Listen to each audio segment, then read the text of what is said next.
Welcome to this talk on the hidden power of ice and water. At first glance, they seem simple and familiar, but this presentation shows that their behavior can be surprisingly dramatic.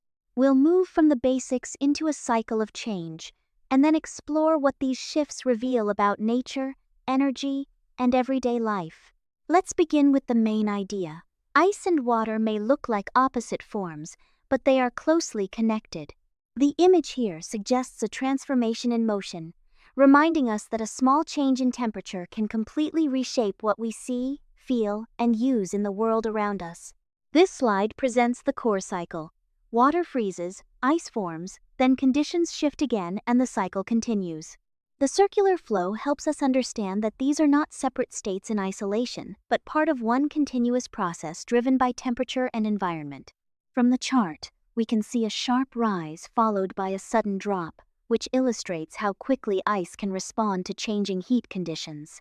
In simple terms, the system builds up stress, reaches a peak, and then rapidly settles as the ice begins to break down or melt. Here we compare the two states side by side. Water is fluid, transparent, and always adapting to its container, while ice is rigid, structured, and stable for a time. The contrast makes it easier to see how the same substance can behave in very different ways depending on temperature. The next image helps make that idea more concrete. On one side, water flows naturally into a vessel, while on the other, ice holds its shape as a solid structure.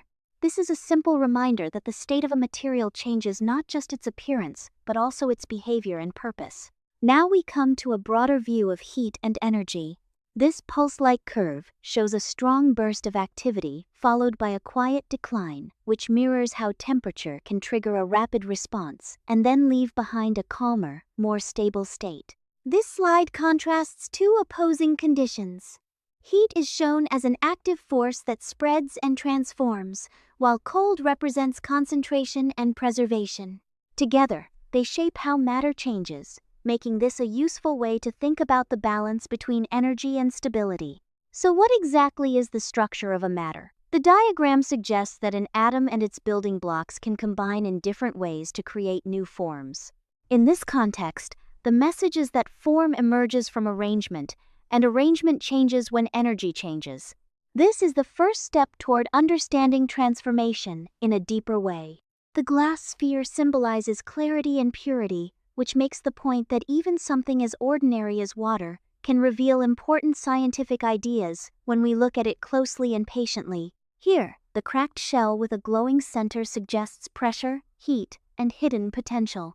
The outer surface appears solid, but the inside tells another story. That contrast reflects how change often begins beneath the surface, long before it becomes visible. This slide shows the basic difference between liquid and solid behavior. Water is soft and flowing, while ice is shaped by structure and temperature. The visual contrast helps us understand how the same substance can either adapt freely or hold a fixed form. The central mechanism here shows how a system moves from one state to another. On one side is the input, and on the other is the result, with the swirling center representing transition. It's a useful way to think about change as a process, not just an event. In the last section, the three panels point to the main takeaways. First, ice and water are deeply connected. Second, their properties shift with temperature and pressure. And finally, understanding that relationship helps us explain both everyday observations and larger natural patterns.